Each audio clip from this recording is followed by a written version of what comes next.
Hello friends, welcome to knowledge world. दोस्तों, अगर बात की जाए माइनस टेम्परेचर की या चिल्ली एटमॉस्फेयर की, तो हमारे दिमाग में मोस्टली या तो कश्मीर आता है या मनाली। लेकिन अगर इनके टेम्परेचर की बात की जाए तो कश्मीर में -9 to 10 डिग्री सेल्सियस तक विंटर में टेम्परेचर रहता है, जबकि मनाली में -2 डिग्री सेल्सियस तक टेम्परेचर रहता है। दोस्तों, इन जगहों पे बहुत ज़्यादा ठंड महसूस होती है, जिसको बर्दाश्त करना बहुत ही ज़्यादा मुश्किल होता है। लेकिन अगर आपसे ये कहा जाए इस धरती पे एक ऐसी भी जगह है जहां -89.4 डिग्री सेल्सियस टेम्परेचर होता है विंटर में, तो आप ये सुनकर हैरान होंगे। लेकिन ये कोई कल्पना नहीं है, ये सच है। दोस्तों, हमसे बहुत दूर इस धरती पे एक ऐसा कॉन्टिनेंट है जहां पर रिकॉर्ड किया गया है -89.4 डिग्री सेल्सियस टेम्परेचर। जी हाँ, तो आज हम इस वीडियो में आपसे बात करने वाले हैं एक ऐसे कॉन्टिनेंट की जहां पर न कोई कंट्री है, न किसी की सरकार है, और सबसे इंटरेस्टिंग तो ये है, इस पूरे कॉन्टिनेंट पर ह्यूमन इन्फ्लुएंस 0 के बराबर है। एक ऐसा कॉन्टिनेंट जो वर्ल्ड्स कोल्डेस्ट कॉन्टिनेंट माना जाता है, और कुछ तो वर्ल्ड्स विंडेस्ट कॉन्टिनेंट भी कहते हैं, जहां पर 300 किलोमीटर पर आवर की स्पीड से हवाएं चलती है, और वो बर्फीले तूफान जो किसी को भी अंधा कर सकते हैं। साथ में वर्ल्ड्स ड्राइएस्ट कॉन्टिनेंट के नाम से भी जाना जाता है, जो साल भर ड्राई रहता है, जहां पर साल भर में केवल 50 mm तक ही बारिश होती है, जो गिरते ही बर्फ बन जाती है। दोस्तों, इस कॉन्टिनेंट को अंटार्कटिका के नाम से जाना जाता है।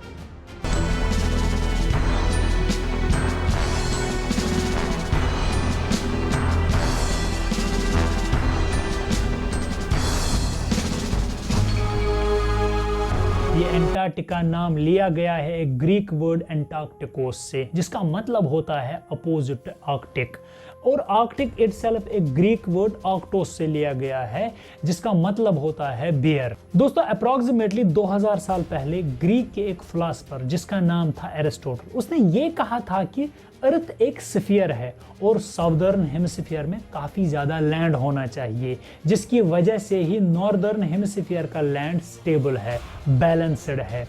जिसके बाद बहुत सारी एक्सपीडिशंस की गई डिफरेंट कंट्रीज़ के एक्सप्लोरर्स के द्वारा, जिसमें ये कहा गया था कि साउदर्न एरिया में लैंड एग्जिस्ट करता है, लेकिन पूरी तरह से श्योर नहीं थे कि कहाँ है और कितना एग्जिस्ट लैंड करता है। इसके बाद फ्रेंच की सरकार ने 1530 में अपने वर्ल्ड मैप में अंटार्कटिका को दिखाया था, जिसमें आप देख सकते हैं राइट साइड में नॉर्दर्न हेमिस्फीयर को दिखाया जाता है और लेफ्ट में साउदर्न हेमिस्फीयर दिखाया जाता है, जिसको नाम दिया गया था टेरा ऑस्ट्रेलिया इनकॉग्निटा, और इसका मतलब होता है अननोन साउदर्न हेमिस्फीयर। उसके करीब 2 साल बाद ईयर 1773 में एक British naval officer James cook पहले इंसान बनते हैं जो अंटार्कटिका सर्कल के साउथ में जाते हैं, जो 132 किलोमीटर्स केवल दूर थे अंटार्कटिका से। जब उसने अपनी शिप को वापस मोड़ा था, उसने अंटार्कटिका को देखा नहीं, लेकिन आइसबर्ग्स को जरूर देखा है जिनमें रॉक्स डिपॉजिट थे, और उसने ये कंक्लूड किया कि इससे आगे जाना बहुत डेंजरस हो सकता है, और उसने ये भी कहा था कि ऑस्ट्रेलिया रियलिटी में एग्जिस्ट करता है। और उसके बाद सबसे पहले लैंडिंग हुई अंटार्कटिका पर ईयर 1895 में, जब एक नॉर्वेजियन जहाज इसके किनारे पहुंचा था, जिसका नाम ही अंटार्कटिका था। उस पर सवार लोगों ने छोटी सी बोट उतारी, जिसमें 6 to 7 लोग आ सकते थे। इस बोट में एक नॉर्वेजियन जिसका नाम बॉर्च ग्रेविन था, जो पहले इंसान बनते हैं जिसने अंटार्कटिका पर पहला कदम रखा था। लेकिन इस बोट में न्यूजीलैंड का बंदा जिसका नाम अलेक्जेंडर था, जो कहता है कि बोट की बैलेंस को मेंटेन रखने के लिए सबसे पहले अंटार्कटिका पर मैंने कदम रखा था। दोस्तों, अंटार्कटिका लोकेटेड है साउदर्न ओशंस के बीच में।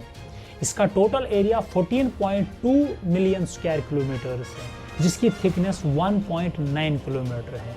दोस्तों, अंटार्कटिका 40% बड़ा है यूरोप से, और ये 5th लार्जेस्ट कॉन्टिनेंट है। दोस्तों, साइंटिस्ट्स के मुताबिक अंटार्कटिका की कोस्टल लाइन 18,000 स्क्वायर किलोमीटर्स की बनी हुई है, जो डिफरेंट शेप्स में है, और साइंटिस्ट्स के अनुसार 44% coastal line floating ice shelves की बनी हुई है, 38% कोस्टल लाइन अंटार्कटिका की बनी हुई है आइस वॉल्स की, इसी तरह 13% कोस्टल लाइन ग्लेशियर एजेस की बनी हुई है एंड रेस्ट 5% रॉक्स की बनी हुई है। दोस्तों अब शायद आप ये सोचते होंगे एंटार्क्टिका को डिस्कवर तो किया गया है लेकिन यहाँ कोई रहता नहीं होगा क्योंकि ह्यूमन सर्वाइवल के लिए कंडीशन सूटेबल नहीं है, पर ऐसा नहीं है। बहुत सारी कंट्रीज ने एंटार्क्टिका को कंट्रोल करने की बहुत ज़्यादा कोशिश की है और डिफरेंट कंट्रीज ने एंटार्क्टिका पर अपने अपने टेरिटरीज क्लेम की हुई है। आप इस नक्शे में देख सकते हैं डिफरेंट कंट्रीज ने डिफरेंट लोकेशंस पर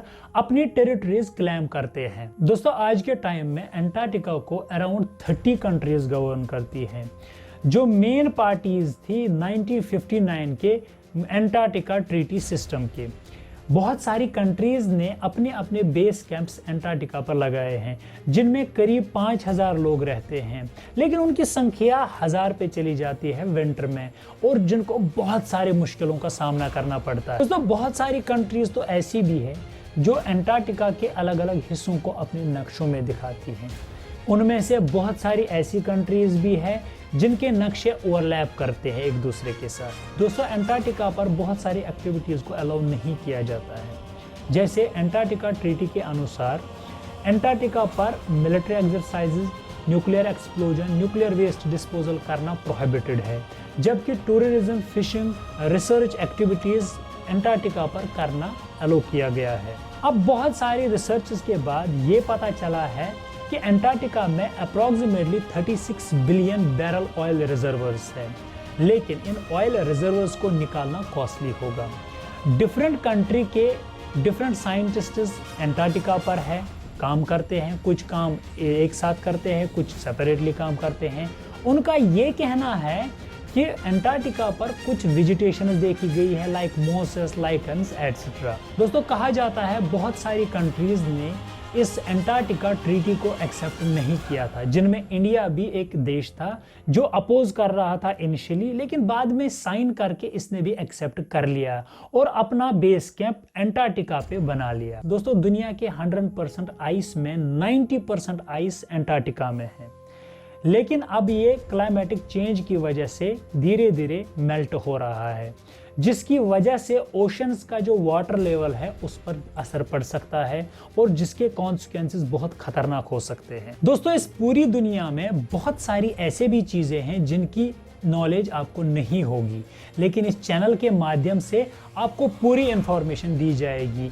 उसके लिए आपको इस चैनल को सब्सक्राइब करना होगा। मिलते हैं नेक्स्ट वीडियो में। Thanks for watching.